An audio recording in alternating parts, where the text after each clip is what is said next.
Let's do this.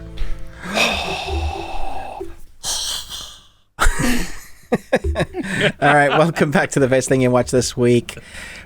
Chris has got some great stuff to talk about. I might have some great stuff to talk about.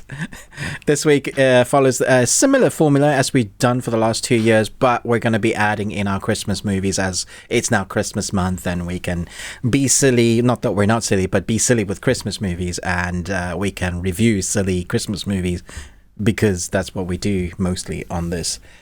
Mostly. Mostly. They mostly come out at night, the weird They do. puns.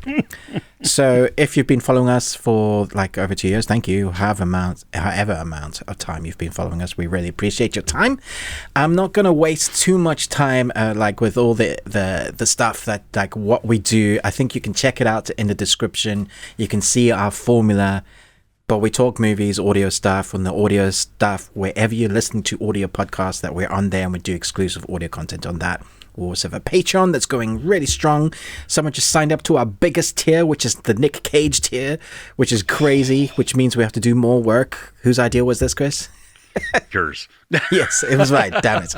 Okay, I'll take that one. But Chris always starts with a movie quiz, and then you'll give us some new ones once you've told us the answers. So, who won?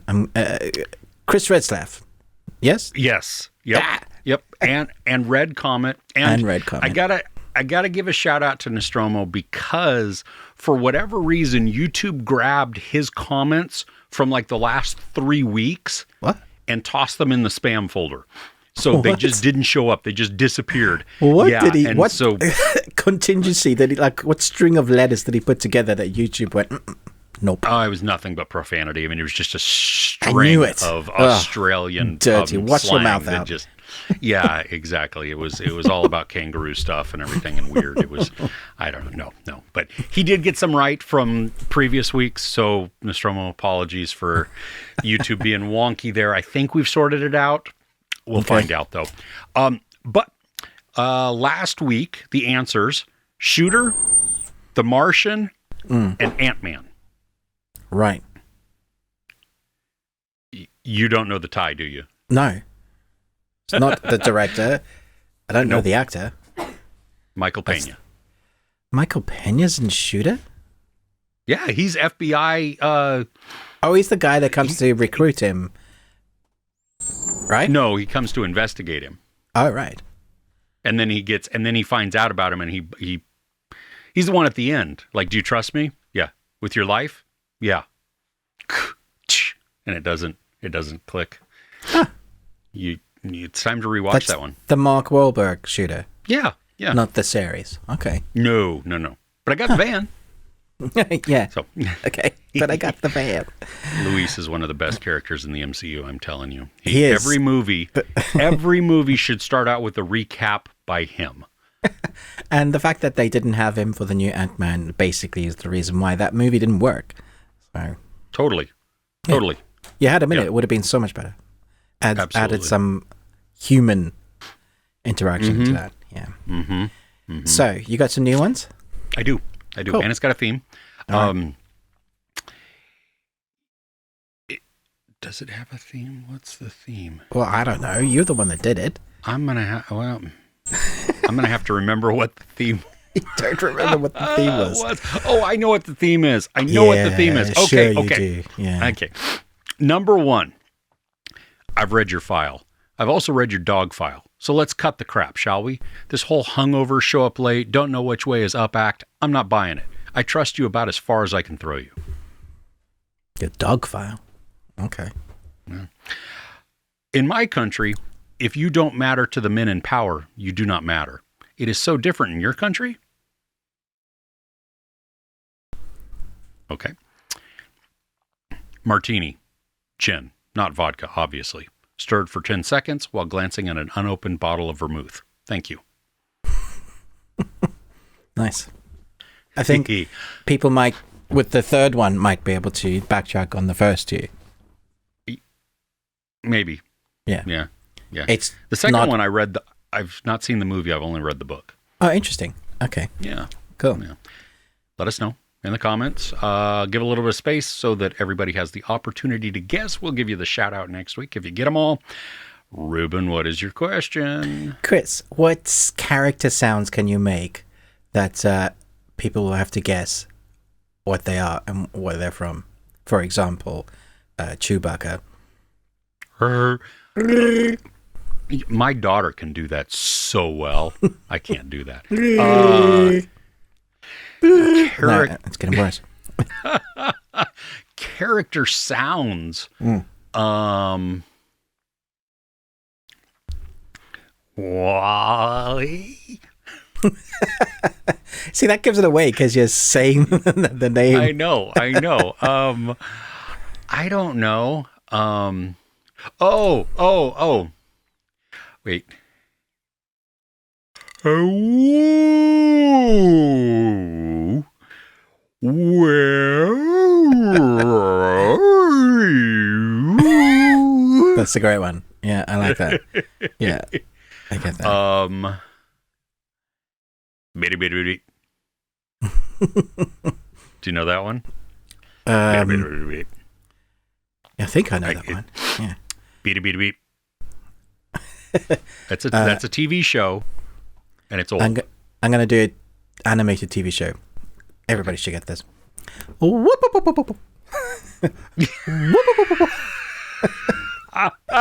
That's a good one. That's fun. Oh, that's funny. The bummer is nobody's going to be able to reply. They used to be. YouTube talked about at one point being able to send video replies. Yeah. Now, I don't know if it was just from creators back to commenters or if it was both ways, but that would be funny. Well, you could reply on our Facebook page. Do we have a Facebook page? We don't have a Facebook page. Don't do that then. Twitter, you can do little videos on, right? Yeah. Best we watched. Yeah, at Best We Watched. Just let us. You can reply with a video or your own. Get us to try and guess what sounds that would be fun. you are making. What about this? You're one big beaver, eh? That's like a sound with a dialogue. That sounds familiar. Yeah, it's great. Yeah. No, okay. You stumped me. It's an me. underrated gem. Okay. Or if I said, is alive! I can't say the first. Oh, because because it gives it totally away at that point. Yeah. All right, let's start. Enough of this nonsense. Sweet. Okay. You go first? You want me to go first? You can go first. Okay. Godzilla Minus One. I'm not even going to beat around the bush. Holy crap. Okay, so we saw this, me and my boys saw this on at a fan event. So we bought tickets and saw it on the biggest, we didn't see it in IMAX, but we saw it on a Cinemark XD screen. So it's much larger, big sound, everything like that, And like I said in my review, this is actually the first time ever that I've cared about the human element within a Godzilla story. Yeah, because that's always what we say in the Godzilla movies. Like, get rid of the human element. The story is so convoluted and just, I don't care. Yeah. Yeah, I'm here to watch the kaijus just destroy everything. Well, I am here for that in this movie, but I'm also incredibly invested in the characters. Like, there's a point where, as we get towards the climax, it's obvious, it's predictable, and even within that, I still felt a huge sense of suspense and anxiety because I didn't want the outcome that I didn't think was going to come to actually happen. And nice. So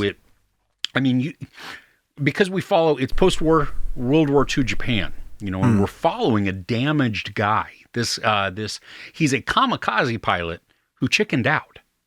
So we get to see ramifications of when he returns to Japan and how he's viewed, Sorry, he didn't throw your life away. Yeah. Because that's an honor, right? It was an honor to be chosen to be a kamikaze pilot. And so, again, the culture being collective, not individual. Yeah. This we start out with a Godzilla who's not. He's big, but he's not big. Oh. And it looks great. I mean, the effects. I think some of it was practical.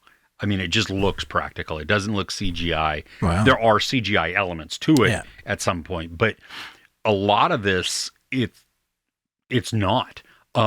There is a scene, it's probably in a trailer too, but when Godzilla's in the water and like the military is going, like they're getting ready to clash, Godzilla pops up. So just like this is out of the water, dude, the eyes are freaky.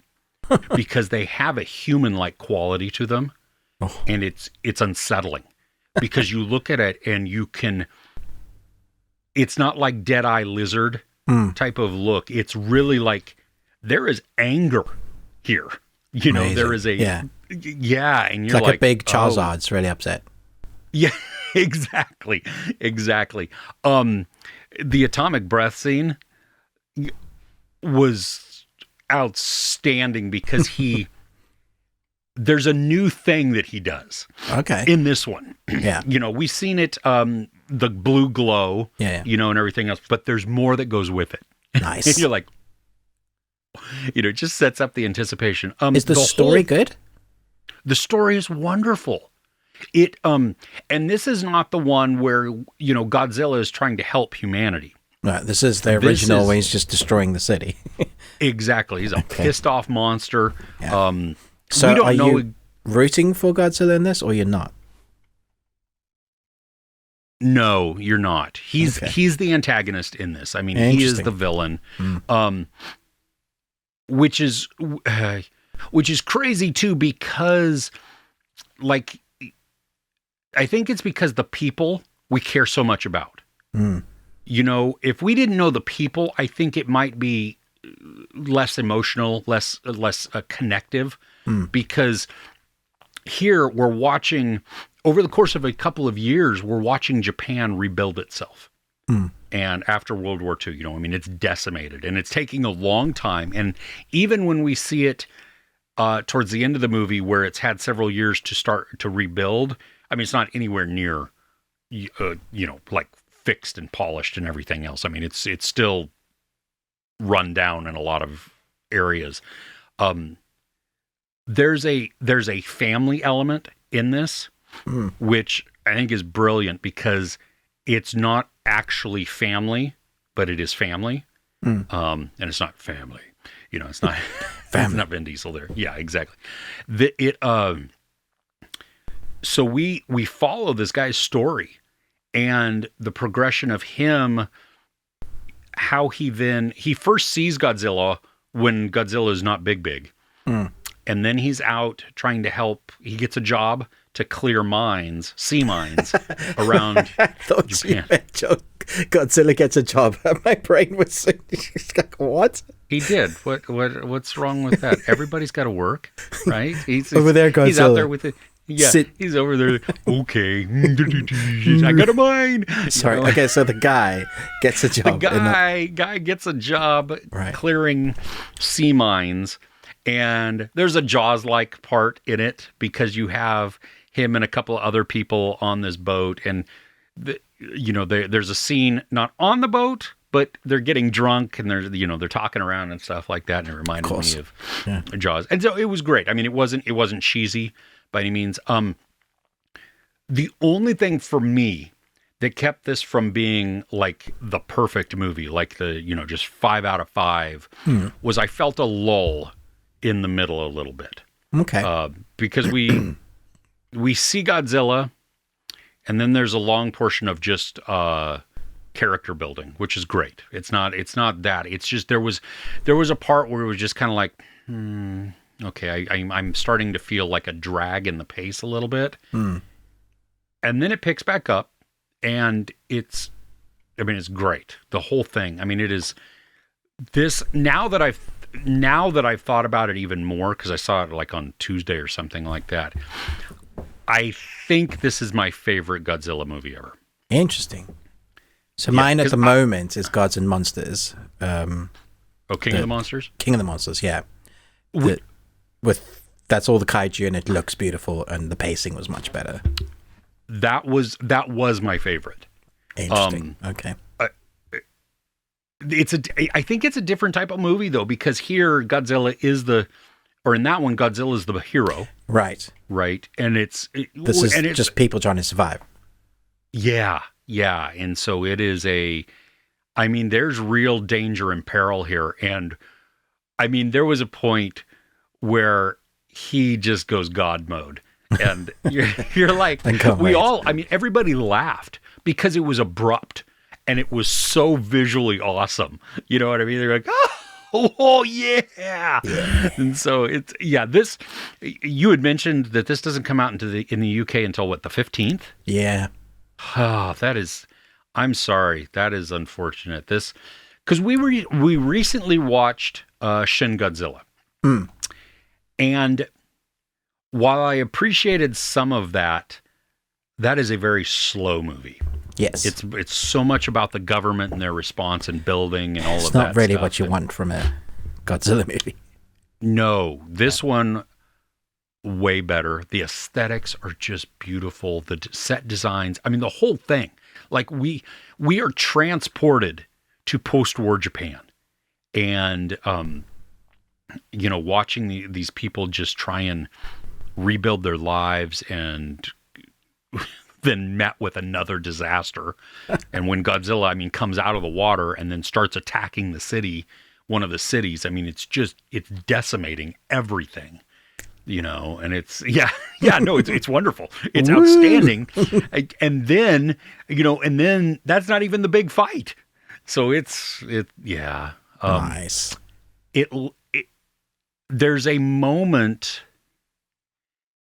No, there's an end credits, but it's not a scene. We were also, everybody was sitting there because you just hear, it's all audio. Oh.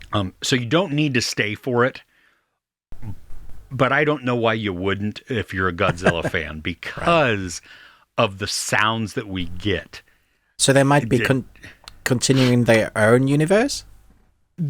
I could see a continuation from this point. Right. My guess would be that it would be, we would jump a bunch in years.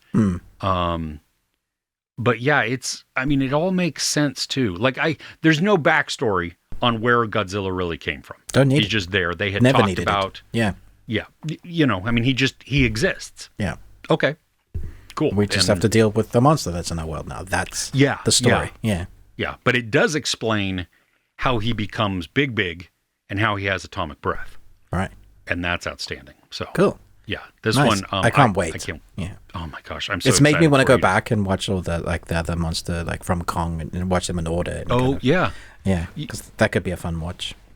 Yeah, it'll be funny because I think you'll be so much more disappointed in those when you see this one from a character standpoint, right? Because you care about all these people versus like, come on, Godzilla, take them out.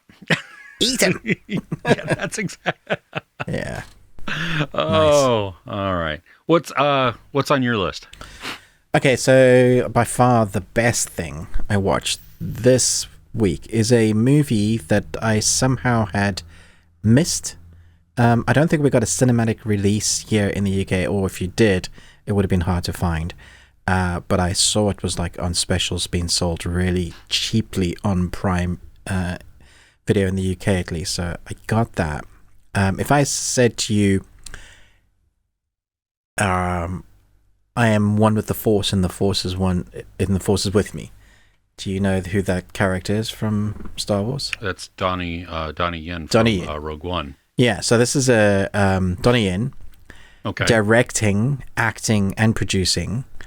Obviously, there's a few other producers and loads of other actors, but he's like one of the main protagonists. It's called Sakra, or its original title, Tin Lang Bat Bo. So we'll go with Sakra. It's how do you spell that? Sakra. So when a respected martial artist is accused of killing, he goes around in search of answers about his own mysterious origin and the unknown enemies working to destroy him. So I watched an interview with him talking about this movie. He's done so many kind of fantasy-esque martial art movies that he wanted to ground it. He wanted to go back into the original costumes, period piece. What's funny, though, is that he says grounded, but his grounded and my grounded are very different. Because this would put Crouching Tiger to shame. There's a hell of a lot of flying, wire work, use of chi force powers. That's what I'm going to call them.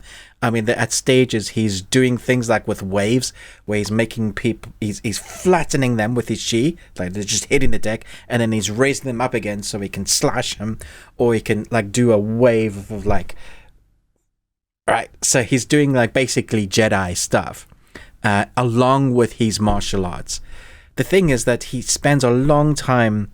Well, there's like 40 minutes of the film where it spends kind of showing us how great he is, what he's built himself up to be, the leader of a gang, and how he loses everything from his loved ones to those that he cares about in various ways, whether they're dead or he just loses like the whatever in his life. I don't want to go into too much detail. It's just there's a big tragedy like ABBA event that sets up the movie for the revenge plot line, as well as the sort of detective line, is like who's done this to him and why they've done this to him.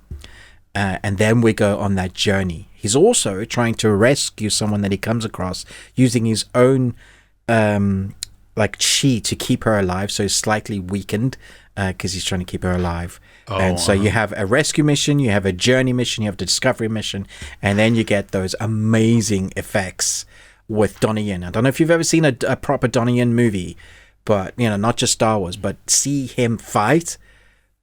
He's up there, if not like with the best, like Jackie Chan, Jet Li. For me, at the moment, it's Donnie Yen. The speed at which he moves and fights is incredible. But what I like about it is it's fast, but you kind of see it, right? It's not so fast that you don't. So it's fast, but you understood that guy just got hit 6 times. Seriously, quickly. The people that he fights with, there's often moments in this film where it's, let's put him on a stand like a blood sport in an arena and have hordes of different gangs of various types and just have him fight them. And so he's good, but he's not like immortal. Sure. So you feel peril for him. You feel upset that he's had to go through this and wondering why they've done this to him. There's a love story in here. It's got all the elements. And it ends on a place where it's finished the arc of this story, but setting up for the next part. So he's going to do a number 2. So the costumes are period, and it does look amazing. But seriously, it's so well done. I haven't seen one it's period, but it's like now, in a long time, that feels like it fits. It ticks all those boxes between if you're a martial arts lover, love wire work, but done well, like only they can do it well. Reminded me a little bit of like that Star Wars, you know, the Force with the Matrix. I was like, if you want to know where the Matrix got inspired from, it's these type of films, but only the ones that do it well. Yeah, this was good. It was very good. This is outstanding. Yeah, it's in the US. It's on Peacock right now. Right. So I've already added it to my list. Oh, so you don't need to pay for it even. It's just a part of the subscription. Nice. Well, yeah. You're paying the subscription. Well, and don't forget, I mean, we just saw him in John Wick 4. Yeah, doing it blind, which was and he was incredible in that. Yeah, I loved his character. Well, I was watching the... Totally. Go ahead. No, I was just going to say, this is all Donnie Yen all the time. But, yeah. The trailer's playing on IMDb, and... Dude, he's got, like... I love that there's the... I don't think it's a higher frame rate. It looks like maybe the higher shutter speed so that you can see... Like, it removes some of the blur, and so you get... You see, this is what we moan about in action all the time. If you've choreographed a piece, let us see it. Don't cut it to death. This one, you get to see it, and that's all I want. show me the beauty of the choreographed scene, a hero fighting hordes of guys. Give me a reason to root for him. I mean, I would have anyway. It's Donnie Yen, but like the storyline. This was good. Like I was like, wow, I am so glad I found this. I don't even know how you came across this because it, like I think it came out in January of 2023. So yeah, so this just flew by me.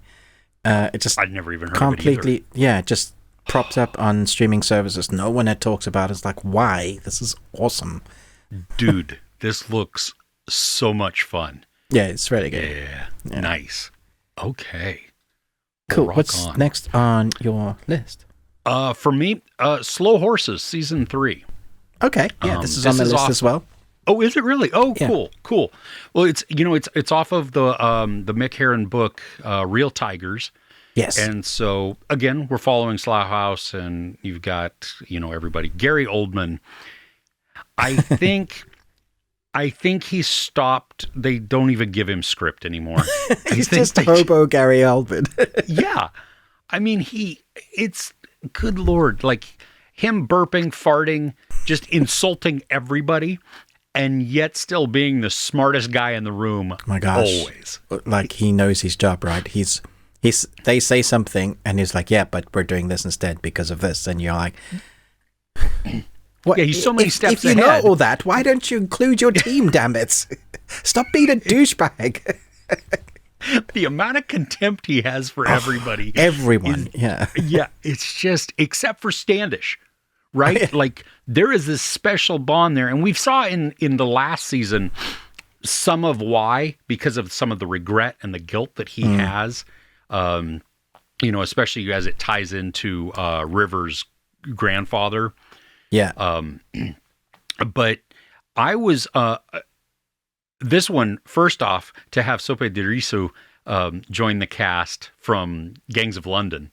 I didn't know. Like I didn't know he was in this. So when didn't know it either. I was like, dude, I know that dude. Yeah, I was like, wait a minute. I mean, and he had the bigger hair, so it was kind of like, is it?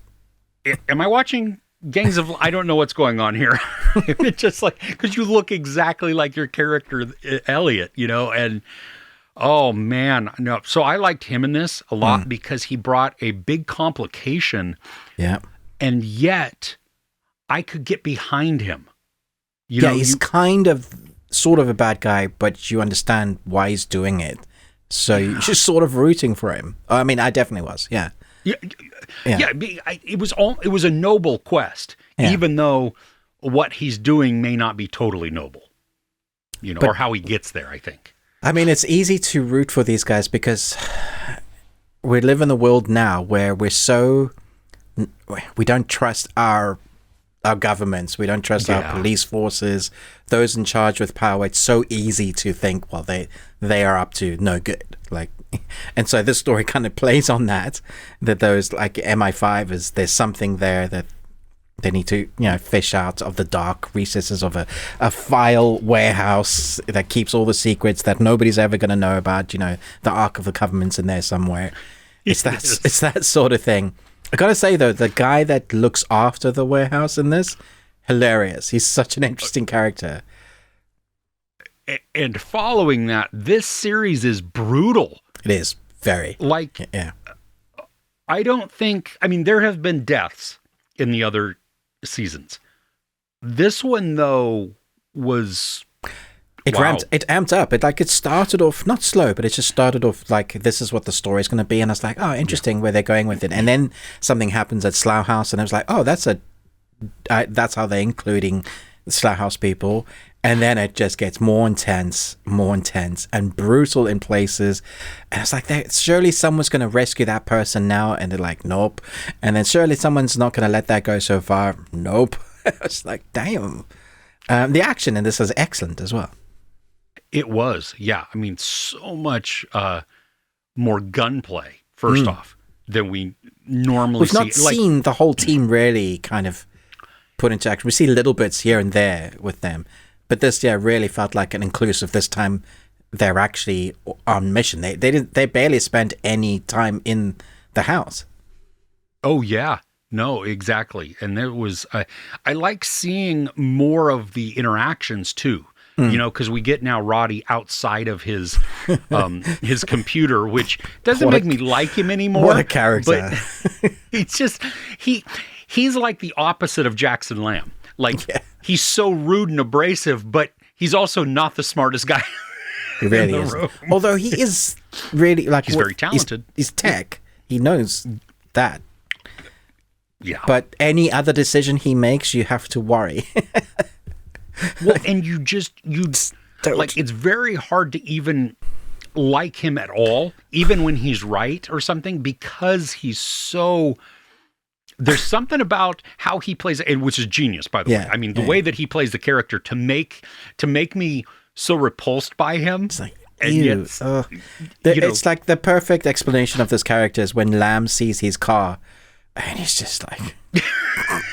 It's like, okay, you shut up. His car says everything about who he is as a person. It's just like, I feel the anime screen and with the anime GPS and stuff. Oh yeah, so funny. Oh my gosh, it's like, dude.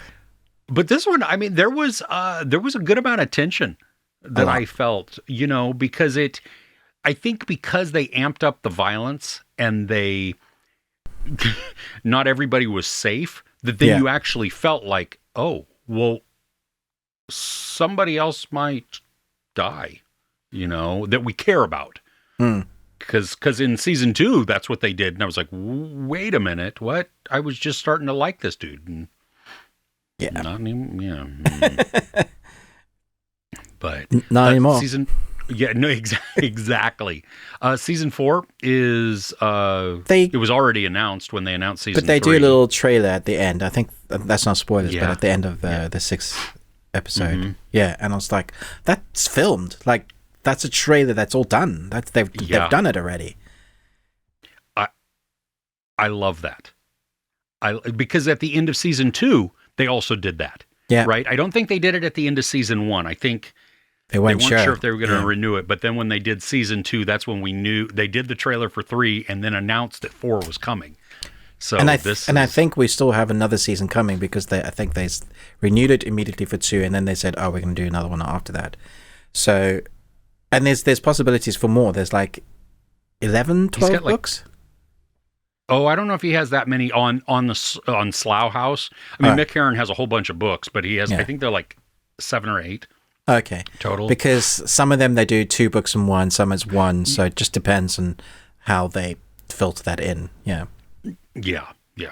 So this was a great season. I think this show just keeps getting better and better. This is my favorite season. Like I do. I think they fit into their characters well now, and because of that, they don't need to lean on building anything. They can just get stuck into the story, and we can develop. They can develop the characters more, and we can get to know them more on the journey rather than making like a separate thing. Yes, that perfect way to say that. Yeah, because like think of the two, Amy Fionn Edwards, the Sylvia, is that her name? I don't remember her name. I just remember her from Luther. She was in season 2 of Luther, but Jenny, and then the other dude who has the gambling problem. She has the drug problem. He has the gambling problem. I mean, them two together, we got to know so much about them. Yeah, in amongst the action while they're doing stuff. Yeah, that was great. That's the best way to develop a character. Don't dump exposition. If you want to do exposition, do it in movement. Yeah, very, very well done. Love it. Nice. Cool. Yeah, that's a great choice. Okay, so for my next choice would have been Slow Horses, so we'll talk about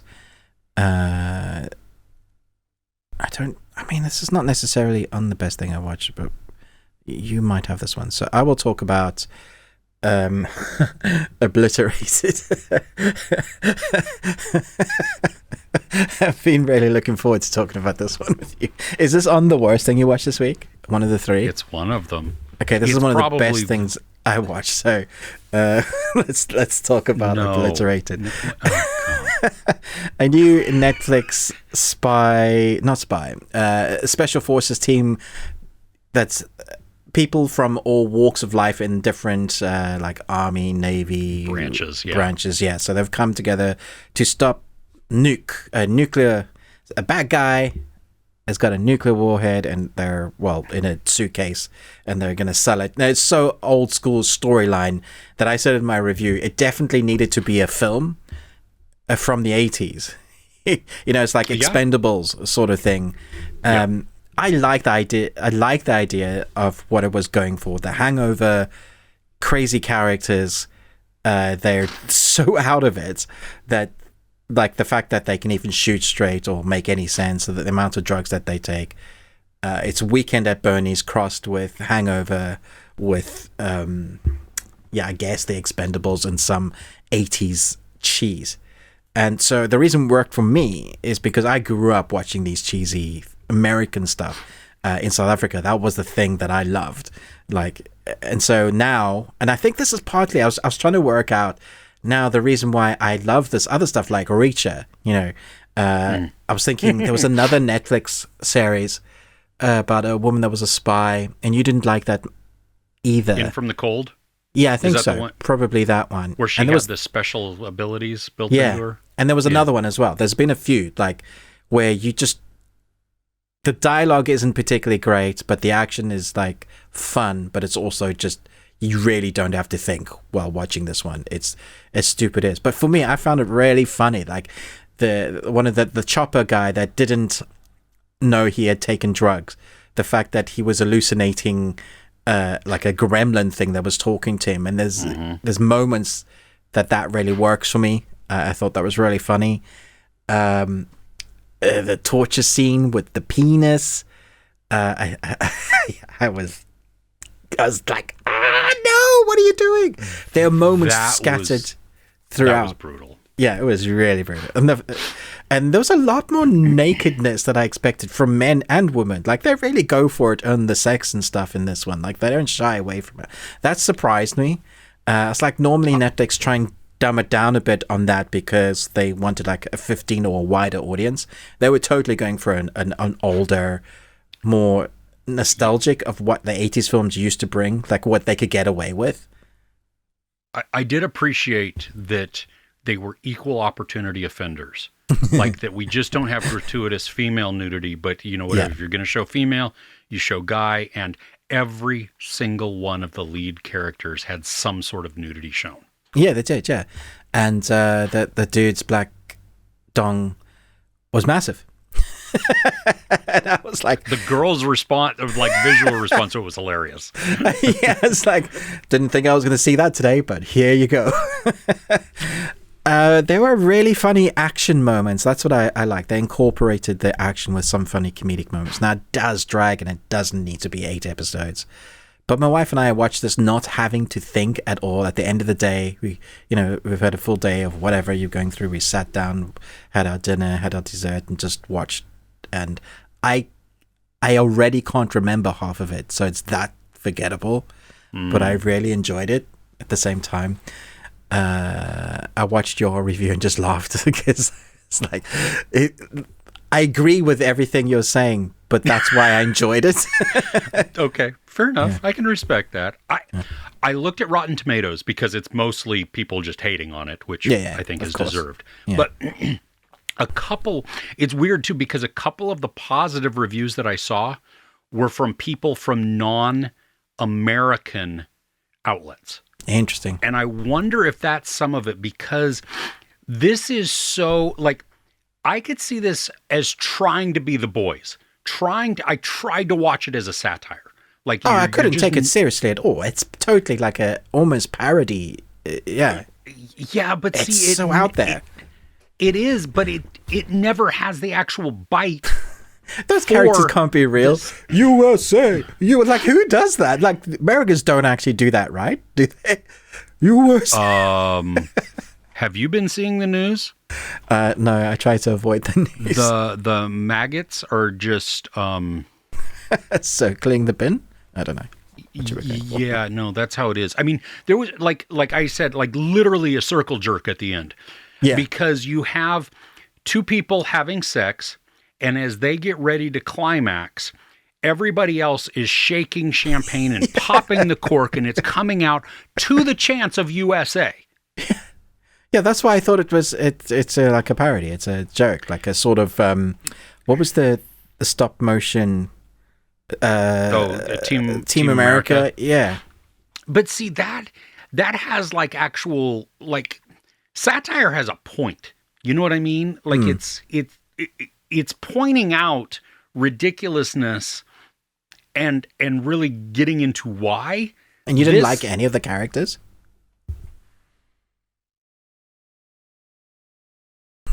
No.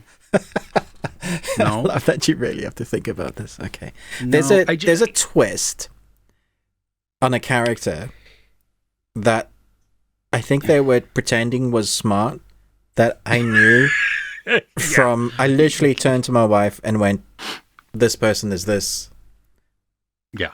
And then they were like, pretend, no, it's not. Oh, look, this person is worried now and they're blah, blah. And I was like, nah, she's definitely that. Yeah, you said, because we had chatted before and you're like, okay, the first 20 minutes, get past the first 20 minutes. Yeah. I got to the end of episode 1 and my wife was like, do we have to watch more of this? And I was like, yeah, let's give it some more. You know, I was like, maybe it gets better. I don't know. We'll see. And she was like, pulls out her earbuds, puts them in, pulls up an audiobook and starts listening. Brilliant. She's tapped out after 1. And I then continue on. And I mean, okay, way too long. Maybe if this had been a movie, I might have hated it less. I'm not going to say enjoyed it more, but I would have hated it less. Because it just drug out. It was literally rinse and repeat. It was the exact same setup each episode. Just, drug on and on and on. And there were a couple of times that I laughed. I'm going to give it credit. I mean, there were a couple, that I chuckled or that something was abrupt and I was like, oh, wow, that's fun. There was a couple of action scenes that I thought were done really well.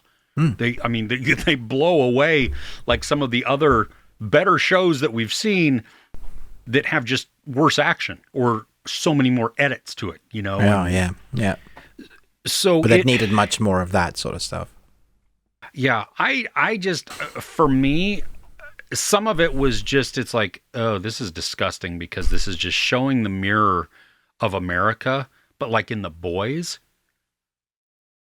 They find the balance of that. It works well. Yeah. Well, and they show, I mean, like at the end of season 3 in The Boys, I mean, Homelander's look and his whole, I mean, he's just gone now. He's like, I don't even care about you people anymore. I don't care about your opinion. That's where we are in America.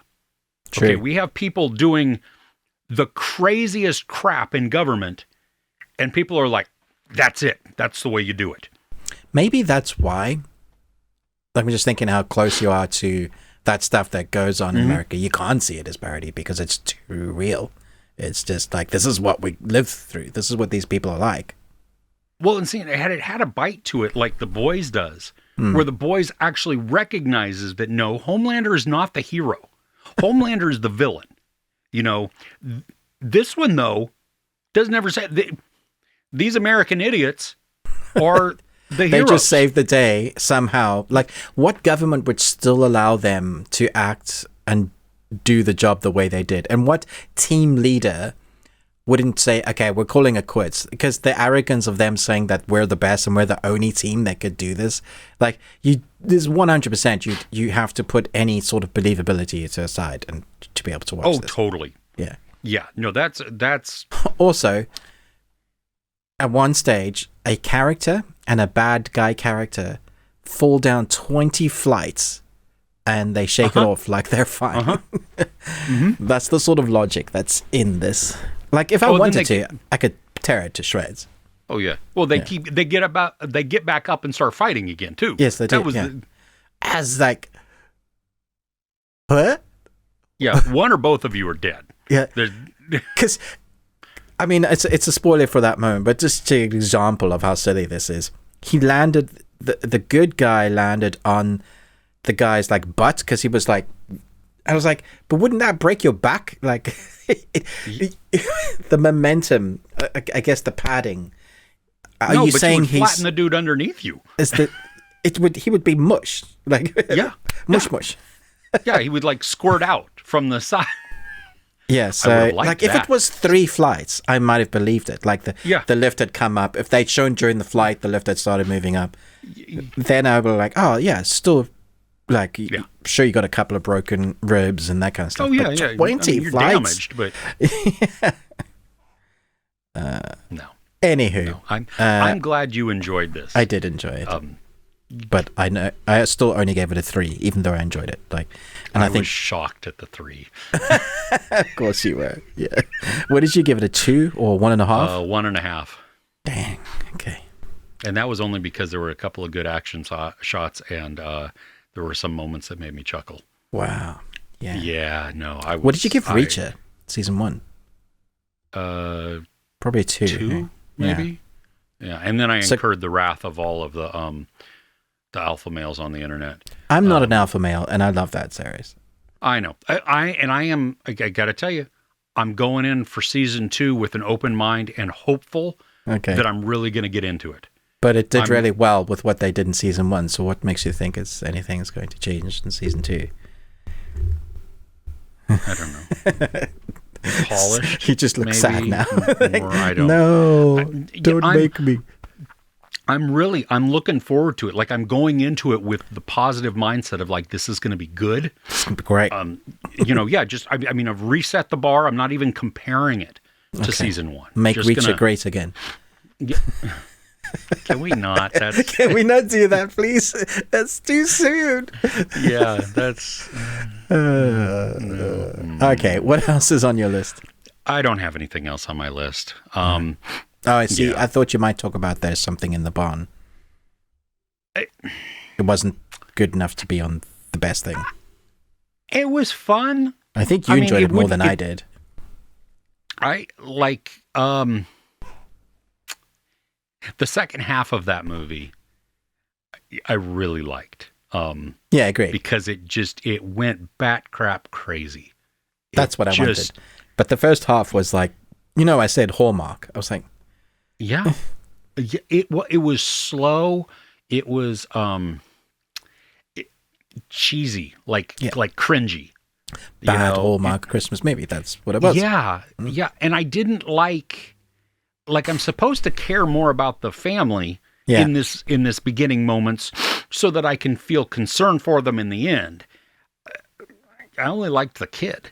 The dad is trying, and so is the stepmom. I mean, you see what they're trying to do, and the daughter's attitude and behavior is believable.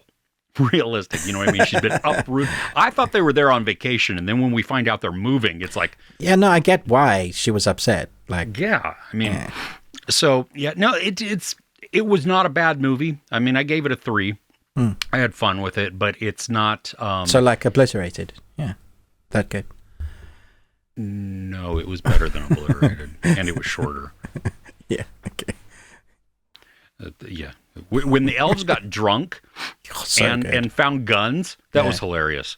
They just what is this? That's so yeah. Well, I had watched Tucker and Dale versus Evil this week also. Nice. And it reminded me when the elf is taking the gun and looks at it, I was like, oh, dude, you got to take the safety. You got to take the safety. Shut up. Oh, college kid. Nice. Okay. Do you have any more on your list? No, I think we can talk about our Christmas movie. Let's talk about our Christmas movie because you said that it was just getting like hate. I was reading the comments on Twitter about like all these critics that have watched it and they were just decimating it. So it's called 44% on Rotten Tomatoes. Yeah. And what do the fans give it? 52. So they're not much liking higher. it either. Yeah. All right. So the Family Switch.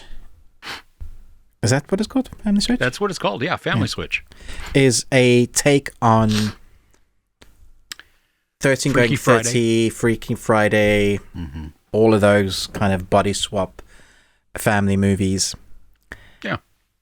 It's also directed by McG, which I didn't know going in.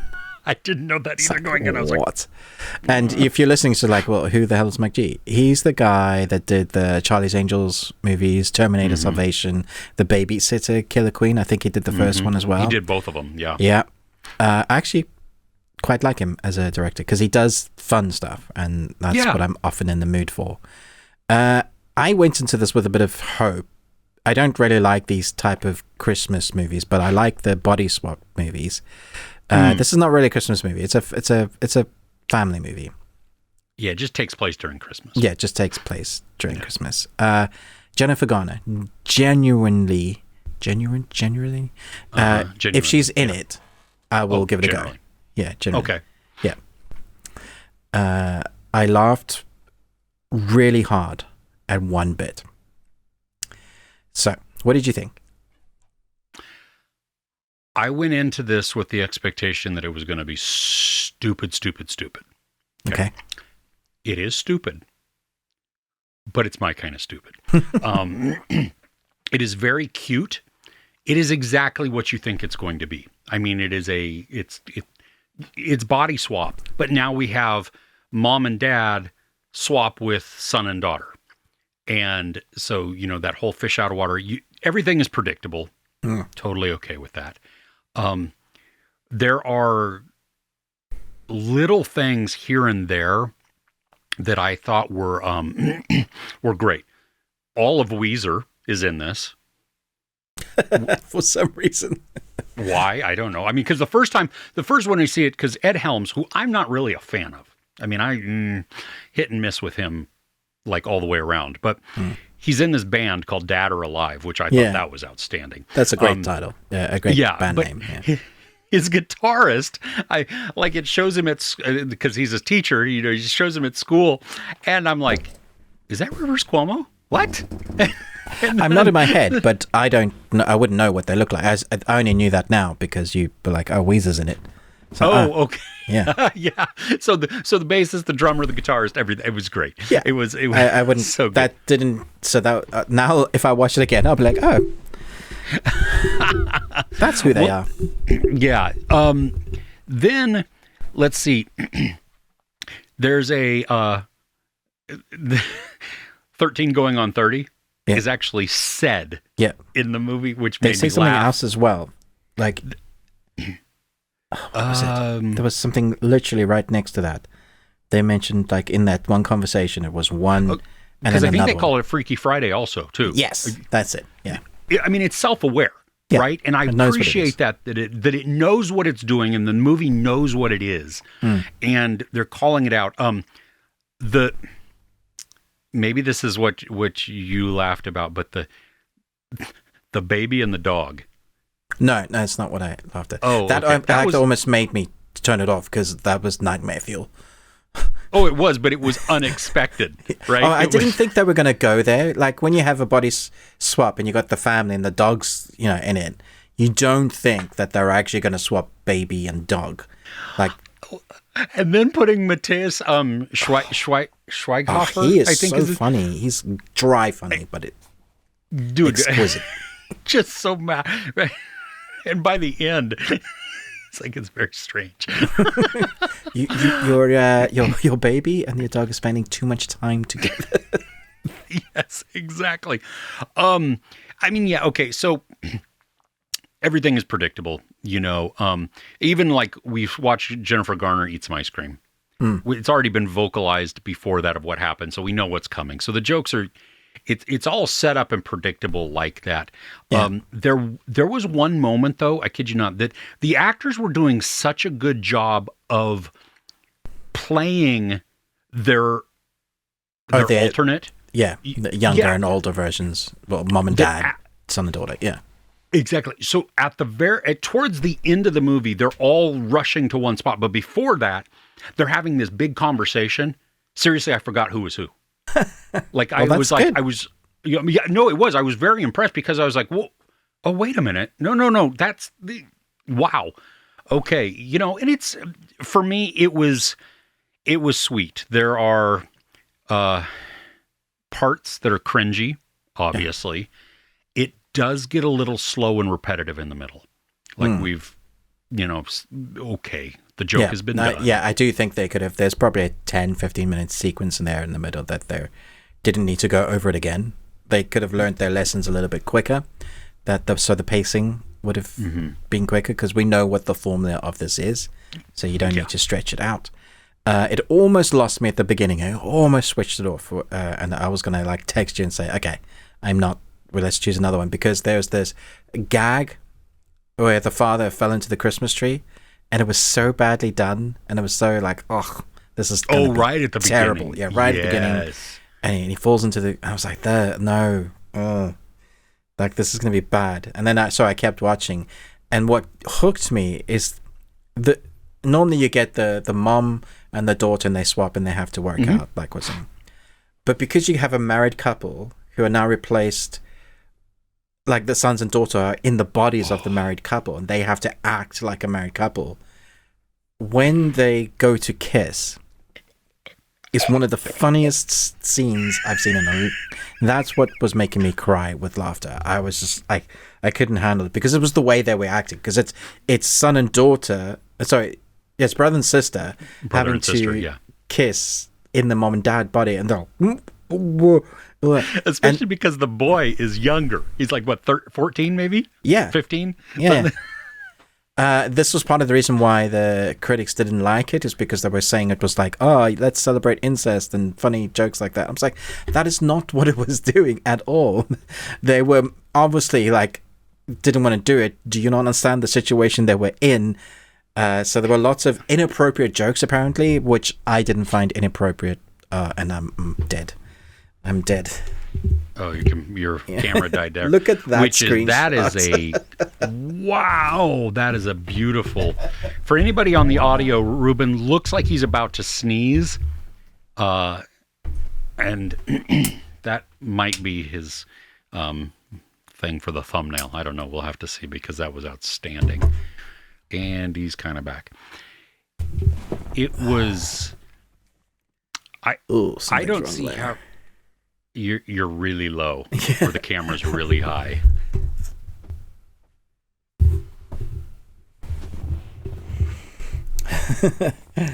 Oh dear. That's better. Yeah.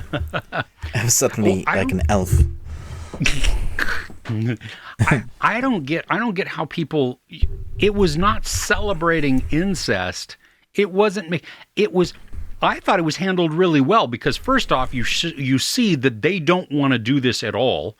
That it's a, and she's just like, just do it, just so we can get past this, and But then you have Ed Helms in the young boy's body, and the girl that the son has a crush on goes to kiss him, and she's like, nope.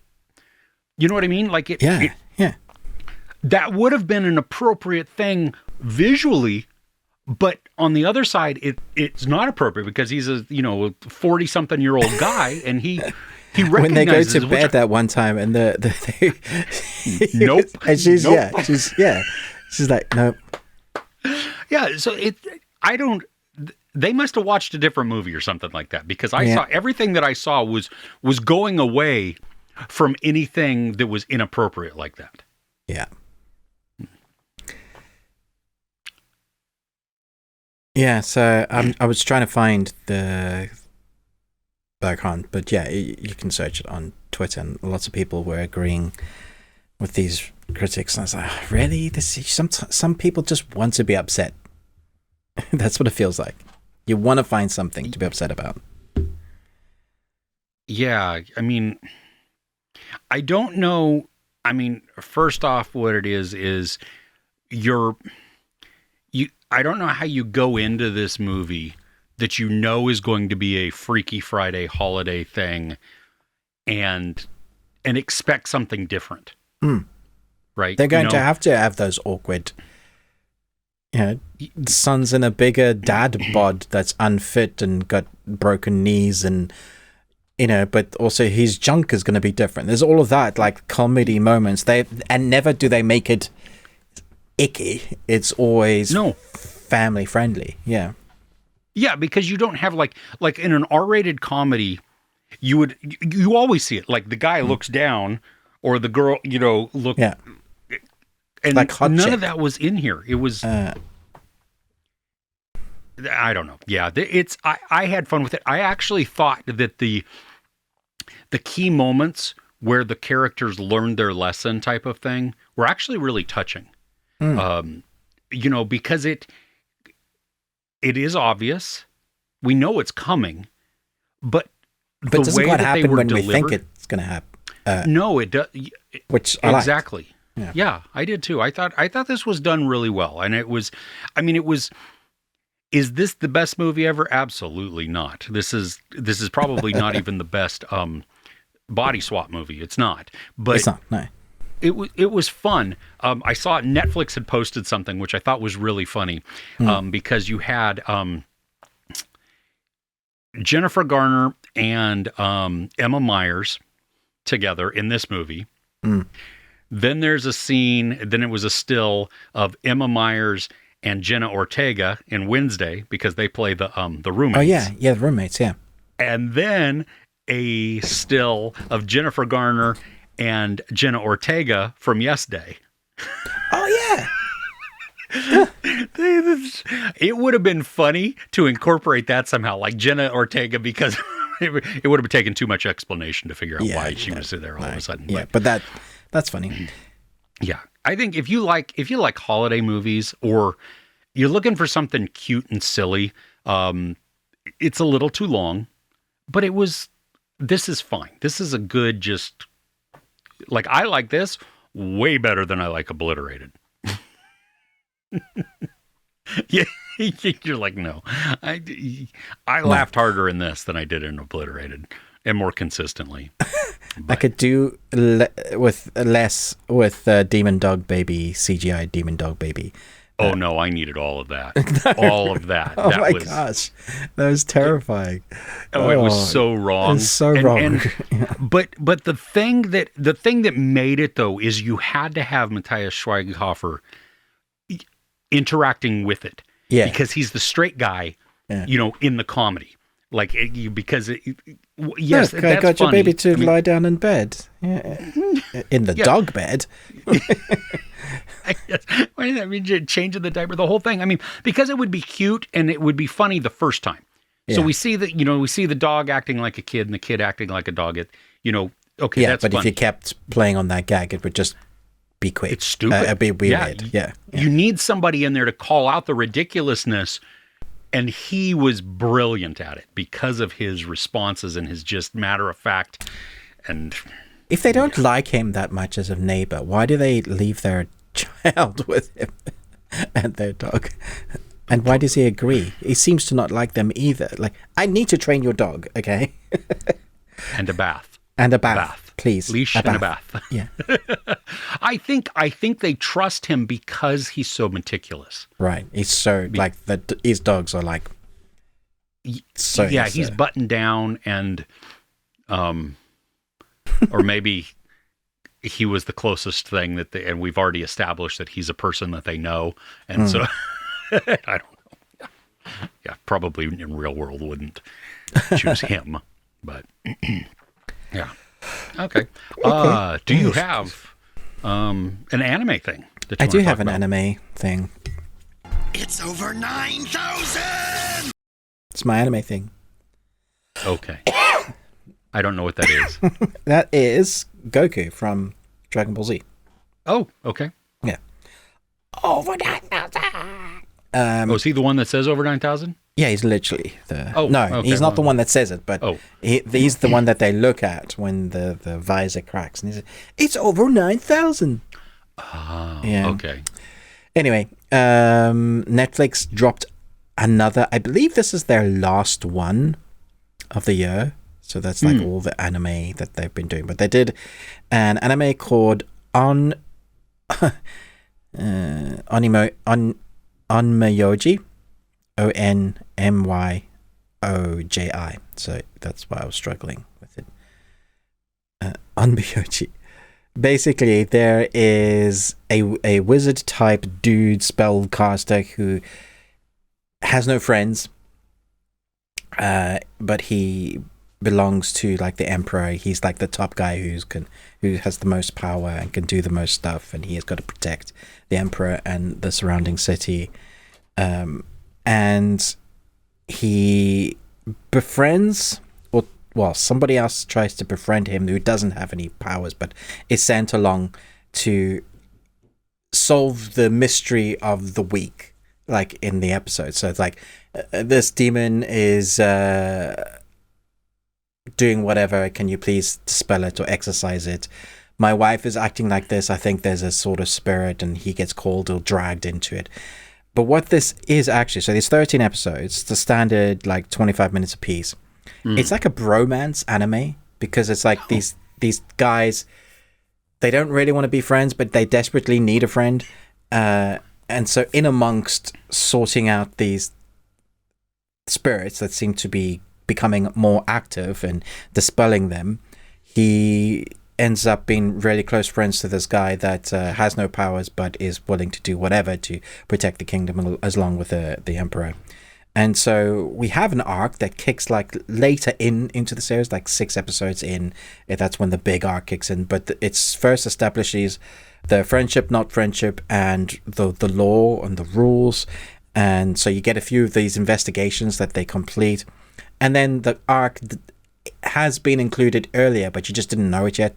So the arc starts, and the reason why some of these spirits are active, there's a bigger thing at play. And it finishes...